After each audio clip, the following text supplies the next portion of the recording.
안녕하세요. 저는 서울에 살고 있는 디저트 카페를 운영하고 있는 32살 여자입니다. 저는 비혼주의고 결혼은 사치라고 생각하며 혼자 사는 게 차라리 마음 편하다고 생각하는데요. 불과 몇 년 전에 일어났던 그 사건 때문에 제가 왜 비혼주의가 됐는지, 왜 결혼은 사치라고 생각하는지 그 이야기를 지금 들려드릴까 해요. 사실 저에게는 남모를 가정사가 있는데요. 미혼모셨던 엄마는 할머니와 함께 온갖 굳은 일은 마다하며 저를 키우셨어요.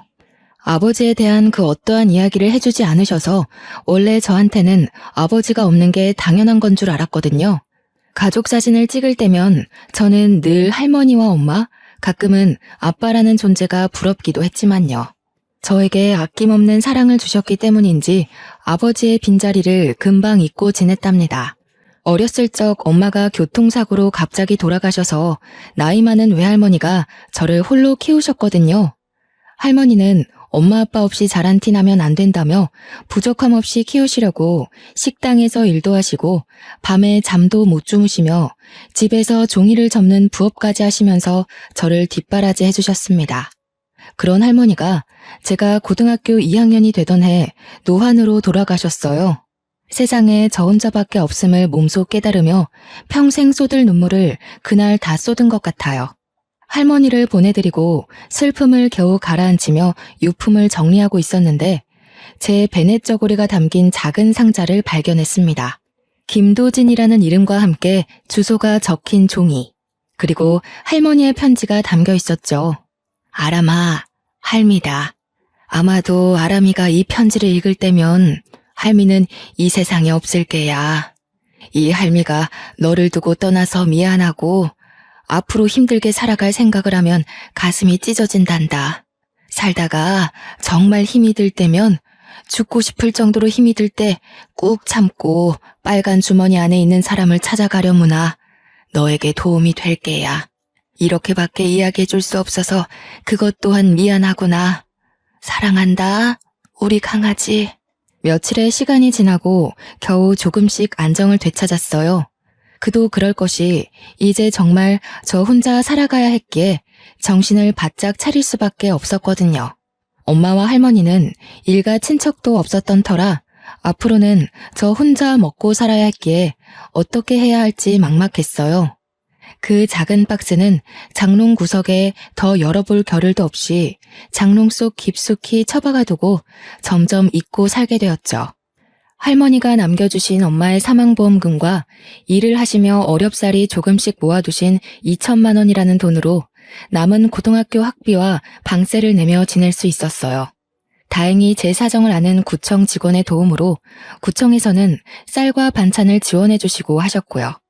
학교에서도 어려운 형편의 학생들을 지원해주는 제도가 있어서 다행히 학비의 일부를 감면받을 수도 있었죠. 평소에 할머니와 자주 왕래하던 이웃집 할머니들도 저에게 밥을 먹으러 오라며 살뜰히 챙겨주신 덕에 저는 밥 잘 먹고 무탈하게 생활할 수 있었습니다. 그렇게 혼자서 어렵사리 생활을 하며 고등학교 3학년이 되던 봄, 예비 남편을 만나게 되었죠. 예비 남편은 학교에서 알아주는 모범생이었어요. 예비 남편은 대대로 변호사, 검사, 판사를 배출한 법조계 집안이었습니다. 엄격한 집안 규율과 강압적인 분위기에 휩쓸려 공부를 해야만 했죠.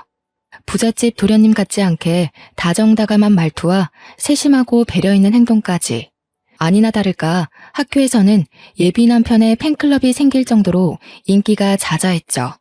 몸에 배인 매너하며 생긴 것도 이목구비도 뚜렷하게 생겼고 말 그대로 백마탄 왕자님 그 자체였습니다. 마치 텔레비전에 나오는 연예인을 보는 느낌이랄까. 누가 봐도 반할 수밖에 없는 사람이었죠. 제가 감히 넘볼 수 없는 문턱 같았지만 옆자리 짝꿍까지 되다 보니 이야기를 많이 하게 되었고 서로 호감이 생겨 사귀게 되었죠. 나도 처음에는 강요하는 부모님이 싫었어. 근데 생각해보니 다 이유가 있더라고. 그렇게 하지 않으면 과연 지금의 내가 있었을까 싶기도 해. 우리 부모님도 그러셨겠지. 그래서 나는 꼭 부모님 기대에 부응하는 훌륭한 법조인이 될 거야. 다운이 너도 알겠지만 나는 부모님도 안 계시고 대학을 공부할 형편이 되질 못해. 그래서 나는 바로 취업 준비를 할 거야. 내가 돈 열심히 벌어서 너 변호사 될 수 있도록 열심히 내조할게. 지금도 충분히 도움받고 있는 걸.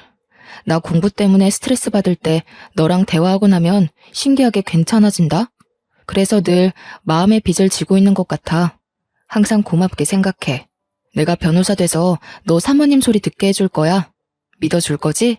말이라도 고마워. 당연히 믿지. 그리고 우리 사이에 빚이라는 말은 하지 말자. 내가 해줄 수 있는 유일한 건데 당연히 그렇게 해줘야지. 힘들고 지치면 언제든지 나한테 기대도 좋아. 내가 늘 옆에 있어줄게. 그렇게 예비 남편은 대한민국에서 알아주는 내노라 하는 대학의 법학과로 진학을 하게 됐어요.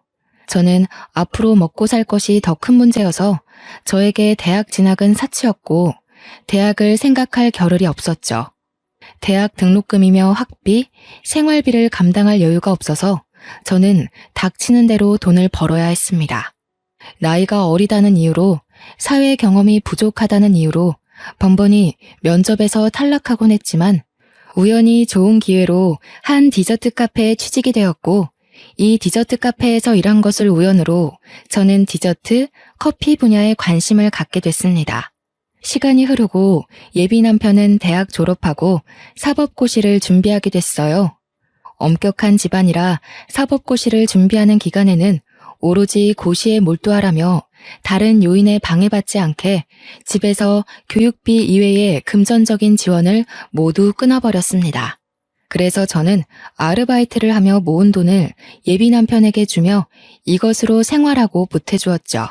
어러머, 내가 정말 면목이 없어. 내가 어떻게 이 돈을 받니? 내가 정말 사법고시에 보란듯이 합격하면 부모님한테 너부터 인사시킬 거야. 우리 이 시기만 무사히 지나면 결혼하자. 약속할게. 다운아, 그렇게 생각해주는 건 고마운데 지금은 고시에 합격하는 게 중요하니까 너는 공부만 해. 내가 어떻게든 옆에서 열심히 뒷바라지 할 테니까 부모님 기대 저버리지 말고 열심히 해. 그래야 부모님도 기쁘고 나도 기쁘지. 힘들어도 조금만 고생하자. 응? 이제 다음 주부터는 본격적으로 강의도 듣고 해야 해서 바빠질 텐데 더 바빠지기 전에 우리 부모님한테 인사나 먼저 드리자. 사법고시 끝나고 어느 정도 안정되면 날짜 잡고 결혼하겠다고 말씀드리자고.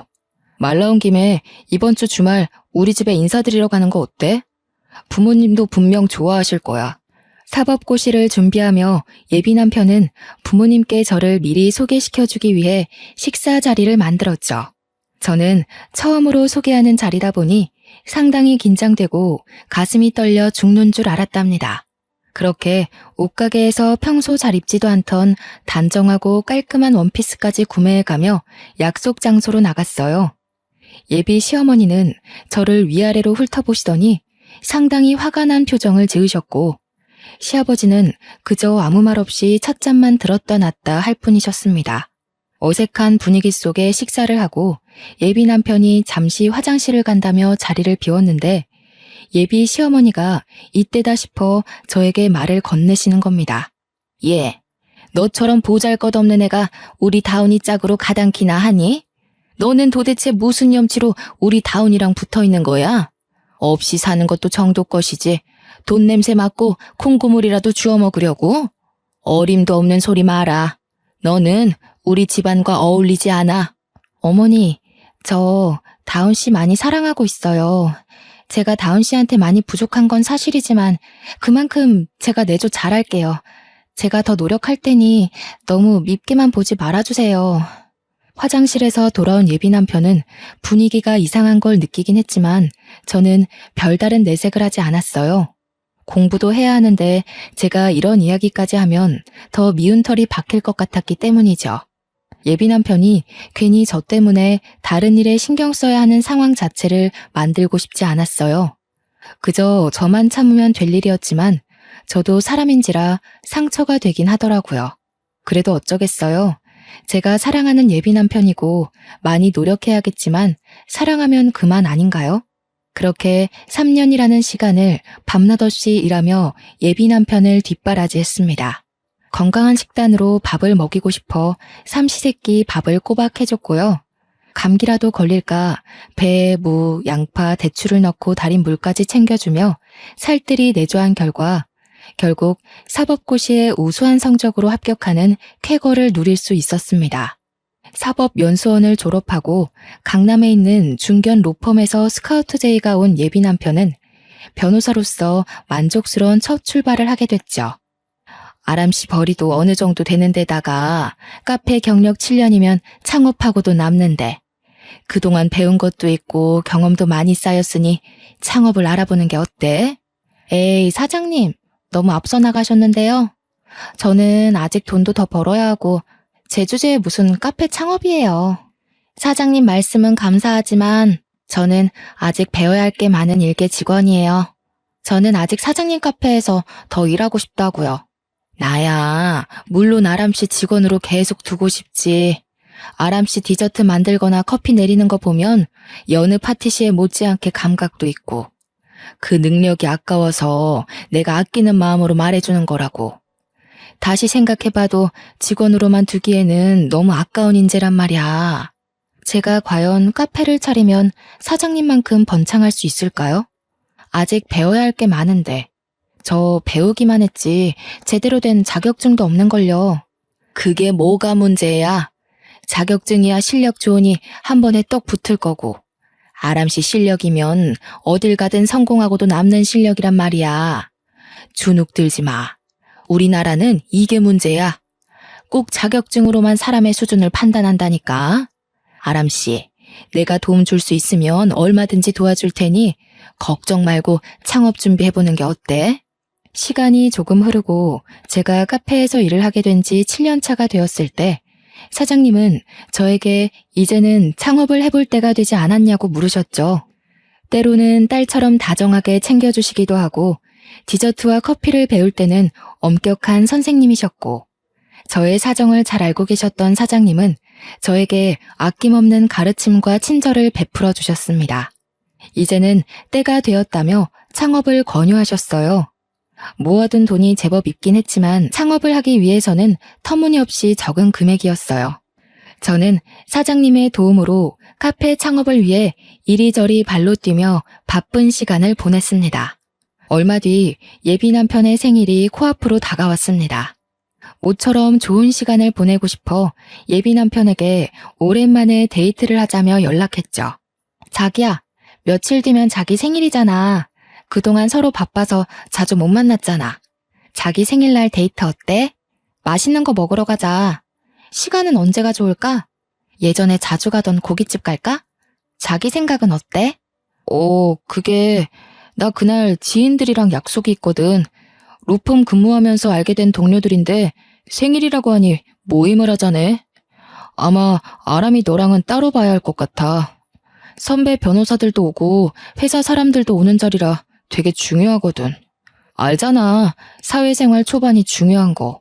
그래? 어차피 생일이니까 자기 동료들이랑 같이 보면 좋지 않을까? 나는 딱히 불편하진 않은데. 같이 봐도 상관없을 것 같은데 서로 인사도 하고 말야. 자기 생일이라 모이는 거라며 약속 장소 알려주면 내가 그날 그리로 갈게. 아니, 아람아. 내가 그날 동료들이랑 먼저 약속했다고 했잖아. 그 자리에 선배들도 오는데 중요한 자리란 말이야. 적당히 알아들어야지. 왜 이래? 사람 짜증나게. 왜 신경질을 내고 그래? 사람 무안하게. 뭐 하는 수 없지. 알겠어. 다음에 따로 날 잡아서 보면 되지 뭐. 또 연락할게. 바쁜데 연락해서 미안해. 고생하고.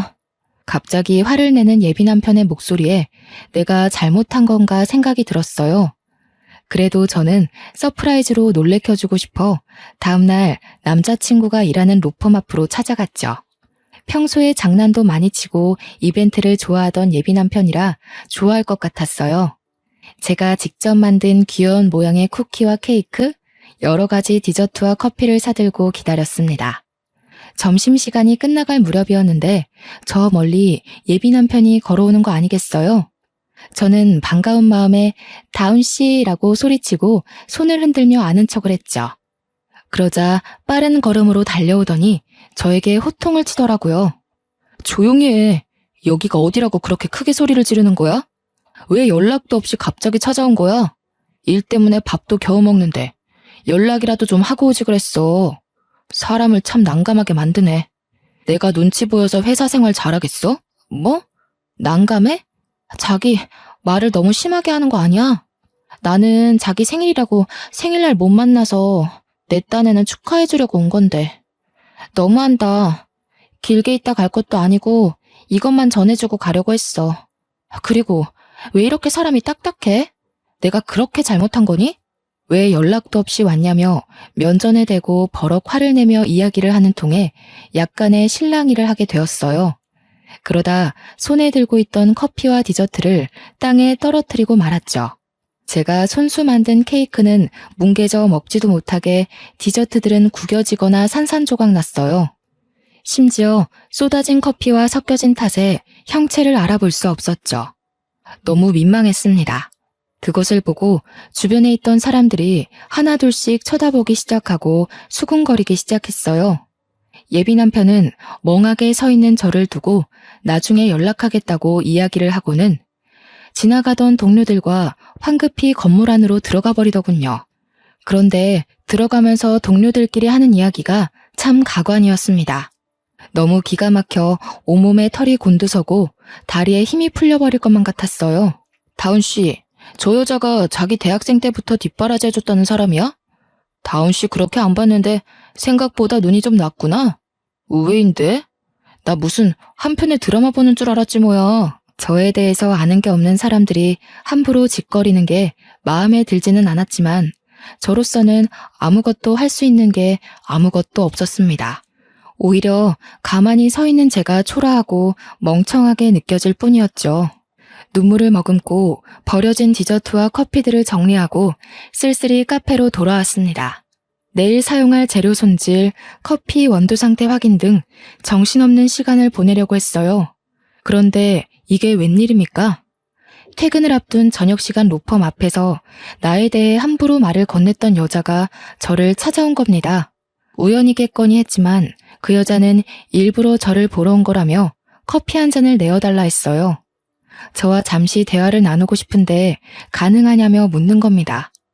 귀티가 잘잘 흘렀고 온몸에 명품을 휘감고 그러면서 다리를 꼬더니 정말 기가 막힌 이야기를 해줬습니다. 김아람 씨? 나는 이수윤이라고 해요. 보셨다시피 다운 씨 동료 변호사고요. 이야기는 대충 들었는데 다운 씨랑 나 이미 연수원 시절부터 결혼을 전제로 만나고 있는 사이예요. 집안끼리도 어렸을 적부터 알고 지내는 사이고요. 대학교 2학년 때 약혼했고요. 무슨 말인지 이해했어요? 저는 대뜸 그 여자가 하는 이야기를 듣고 충격을 먹어 뭐라 말할 수 없었습니다.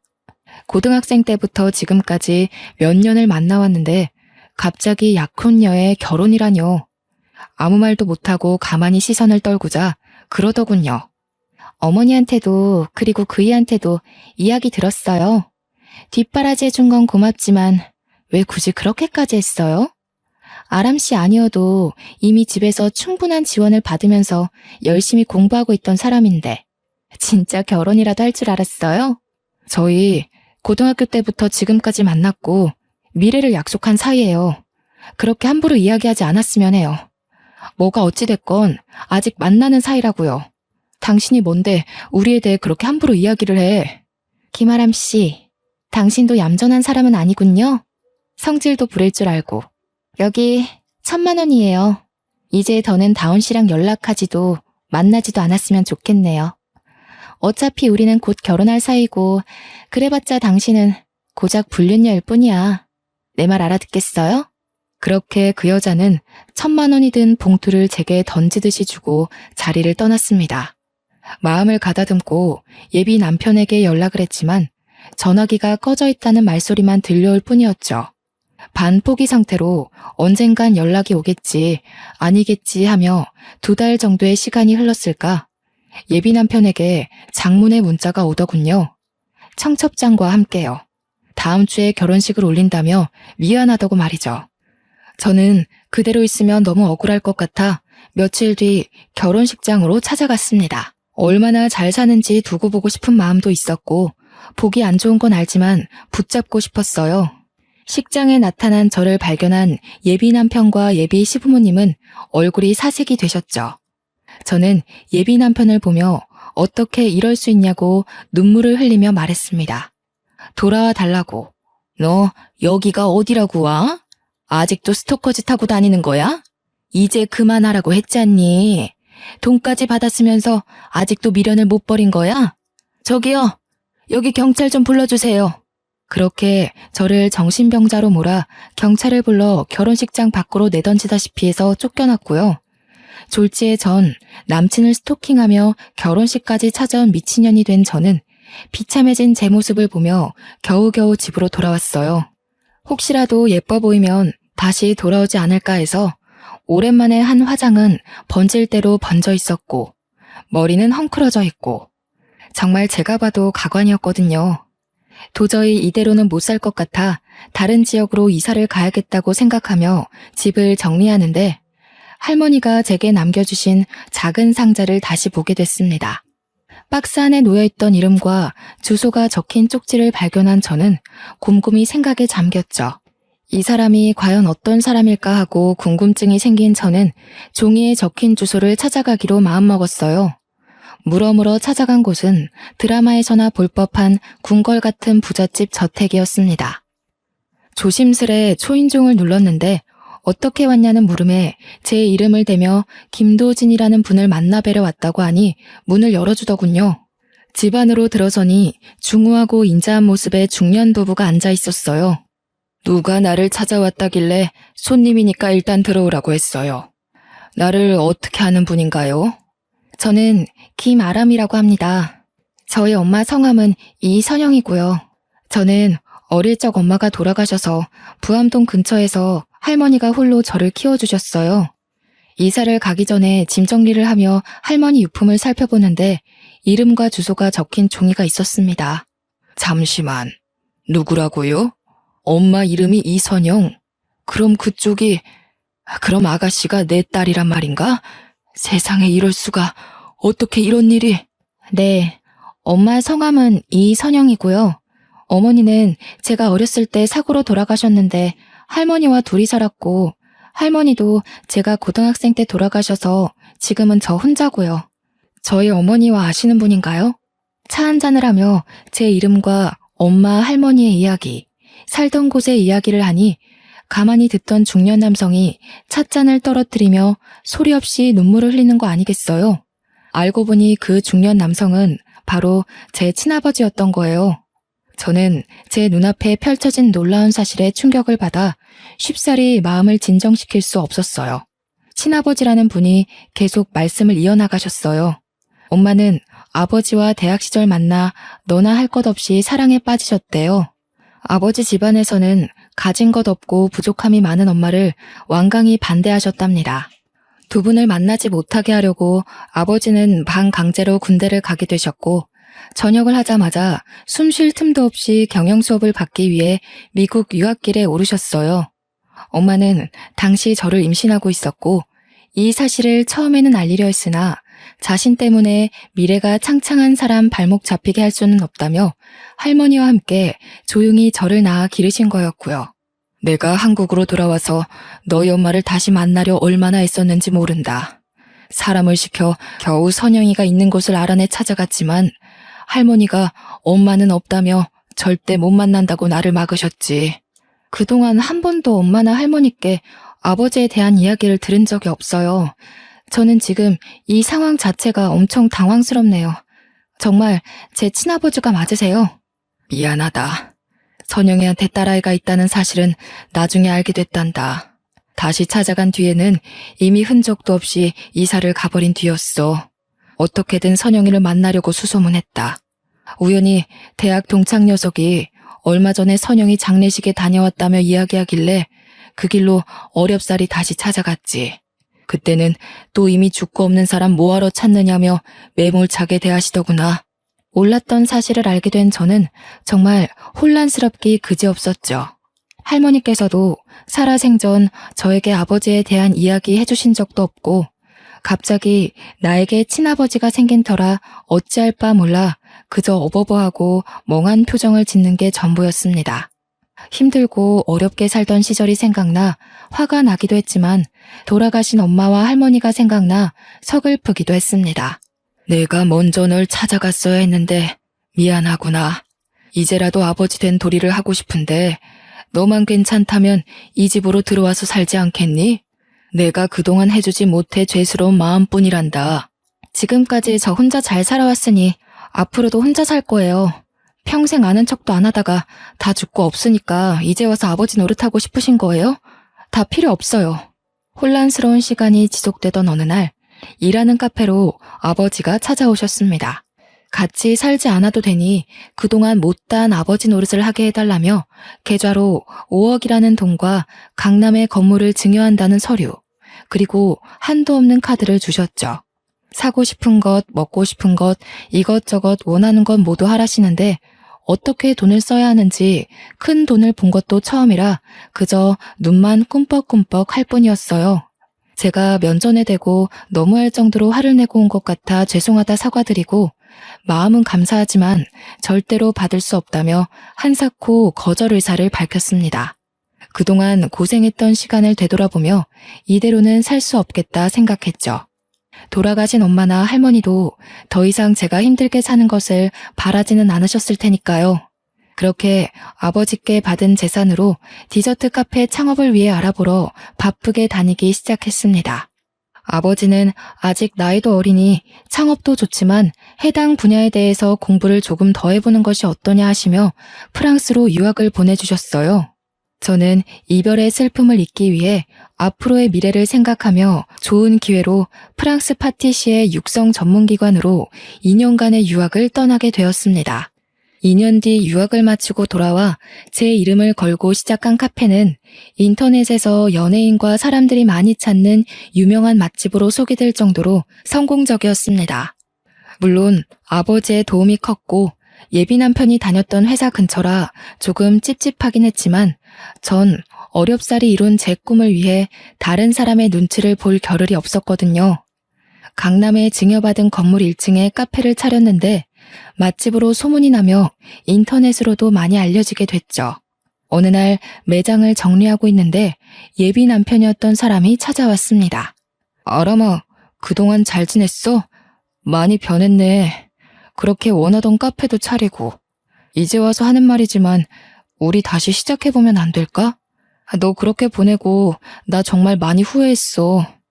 이제라도 날 다시 봐줄 수는 없겠니? 뭐? 야, 이다운. 너 여기가 어디라고 감히 찾아오고 난리야. 그렇게 매몰차게 너 10년 가까이 뒷바라지 해준 여자 버리고 나서 돈 많은 집 여자랑 결혼할 땐 언제고.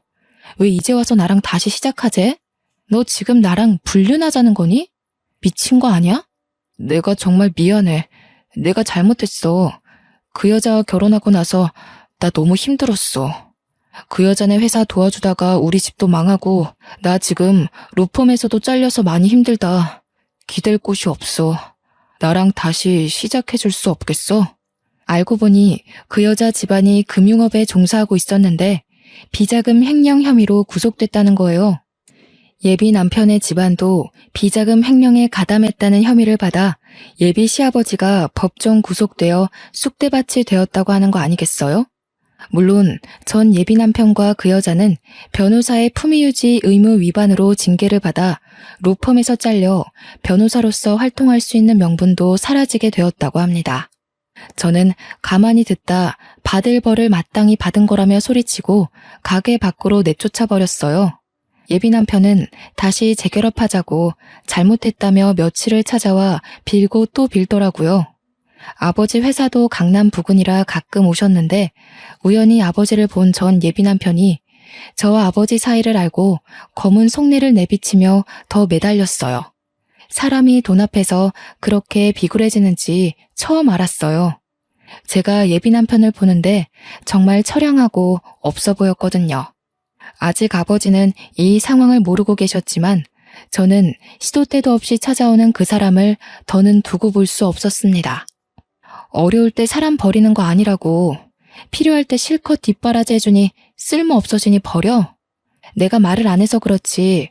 너네 집에 처음으로 인사드리러 간 날 나 없이 살았다고 얼마나 나를 못마땅하게 생각하셨는데 난 더 이상 당신 같은 사람들한테 재활용품 취급당하며 살 이유 없어. 그러니 꺼지란 말이야. 지치지도 않는지 마음을 받아줄 때까지 안 나가겠다고 완강하게 버티는 것을 직원을 시켜 경찰에 신고한 뒤에야 일을 마무리할 수 있었습니다. 경찰에 신고하고 철창에 갇히고 싶지 않으면 나가라고 소리치는데 꼬리를 내리며 황급히 빠져나가는 그 모습이 너무 우스웠어요. 그렇게 한바탕 소란이 겨우 진정되나 싶었는데 이번엔 예비 시어머니가 만나자고 카페를 찾아왔어요. 집안이 쑥대밭인데 잔뜩 힘을 주고 온 모습이 가소로웠습니다. 예, 넌 이렇게 성공해서 잘 살고 있으면서 왜 아무런 말도 안 했니? 내가 다시 잘 되게 해줄 테니 너희 아버지한테 말해서 작은 변호사 사무실 하나라도 차려달라고 말해봐. 변호사 남편 두는 게 어디 쉬운 줄 아니? 저기 어머니, 아니 아줌마, 어디서 뻔뻔하게 여길 찾아오시는 거예요? 정말 배운 것 없는 티내시네요. 지금 저한테 이럴 처지가 되세요? 이럴 시간에 댁 아드님이나 간수 잘하시고요. 함부로 짓거리시는 건 여전하시네요. 뭐?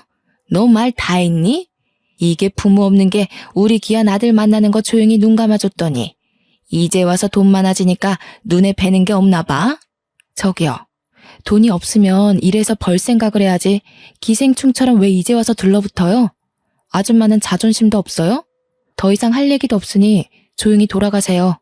제가 예전같이 주눅든 모습도 아닌데다가 부탁을 들어줄 것 같지 않으니 제 얼굴에 물을 끼얹고 거기에 모자라 뺨을 한 대 치는 게 아니겠어요? 드라마에서만 보던 일을 몸소 겪게 된 저는 이때구나 싶어 예비 시모에게 똑같이 해주었습니다. 예비 시모는 천벌을 받아도 마땅한 년이라며 소리치며 악다구니를 썼죠. 말도 안 되는 소리 할 거면 꺼지세요, 제발. 어른이라서 대우해줬더니 없이 자라서 보탬이 안 된다며 저 버릴 땐 언제고. 이제 돈 많아지니까 며느리 삼고 싶어요? 진짜 양심도 없네요. 부부가 같이 감옥살이 하고 싶지 않으면 당장 꺼지란 말이야. 악재는 한 번에 다가온다 했던가요? 며칠 조용하다 싶더니 예비 남편과 결혼했던 그 여자가 카페로 찾아옵디다. 정말 지긋지긋한 상황에 치가 떨렸어요. 이번엔 무슨 이야기를 하나 드러나 보자 하는 심정으로 커피까지 내주며 대화를 했어요. 정말 기가 막히게도 하나같이 돈 이야기를 하대요. 저에게 준 1,000만 원, 그걸 다시 돌려달라고 하는데 너무 기가 차고 어이가 없었어요. 저도 돈 없이 살아봤고 1,000만 원이 적은 돈은 아니니까 저럴 수도 있겠다 싶었지만 저에게 돈 봉투를 집어던지던 당당했던 모습은 어디 간 걸까요? 돈 하나로 사람이 이렇게 바뀔 수가 있을까 하고 괘씸했지만 하도 찾아오니 오히려 측은지심이 들더라고요. 하지만 이제 와서 돈을 다시 돌려줄 이유도 이 사람들을 상대할 이유도 없었기에 저는 듣는 척만 하며 대꾸를 하지 않았어요. 그저 속으로 새어나오는 비웃음을 겨우 참을 뿐이었죠. 이봐요. 내가 이렇게 무릎 꿇고 이야기하잖아요. 제발 내 사정 좀 봐줘요. 그 1,000만 원 다시 돌려줘요. 다운 씨한테 이야기 들었을 거 아니에요? 그러지 말고 저 하나 살려준다 생각하고 1,000만 원 다시 돌려줘요. 듣자 하니 진짜 어이가 없어도 너무 없네. 끼리끼리 만난다더니 다운 씨부터 어머니 그리고 당신까지 세트로 난리 부르스네요. 요즘 내가 너무 재밌어 죽겠어요. 아니, 아무리 돈 앞에 장사 없다더니 왜 이렇게 비굴해졌어요? 제발 이렇게 빌게요. 1,000만 원 다시 돌려줄 때까지 안 일어설 거예요. 나를 봐서라도 그 1,000만 원 돌려주세요. 그 여자는 정말 1,000만 원을 받아가려는 속셈이었는지 제가 무시하고 직원 휴게실로 가려 하자 뒤에서 제 머리를 확 낚아채며 입에 담지도 못할 온갖 욕설을 해대기 시작했습니다. 상황도 상황이지만 카페 안에 손님들도 있고 시끄러워져 봤자 좋을 게 없어서 경찰에 신고 좀 해달라고 소리치고 아무런 대항도 하지 않았죠. 결국 손님 중 한 분이 놀래서 신고를 해주셨고 경찰이 온 뒤에야 제 머리채를 놓고 끌려나갔어요. 예상은 했던 상황이지만 계속 반복되는 탓에 저는 조금씩 지쳐갔습니다.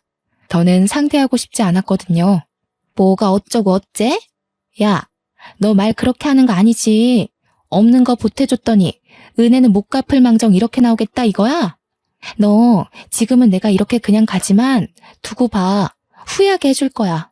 한 번만 더 오면 접근 금지 명령에 나한테 그동안 줬던 모욕감, 그리고 지금 돈을 갈취해 가려던 것까지 모두 신고해서 싸그리 감옥에 쳐넣을 거예요. 내가 못할 것 같아? 궁금하면 어디 해보시던가.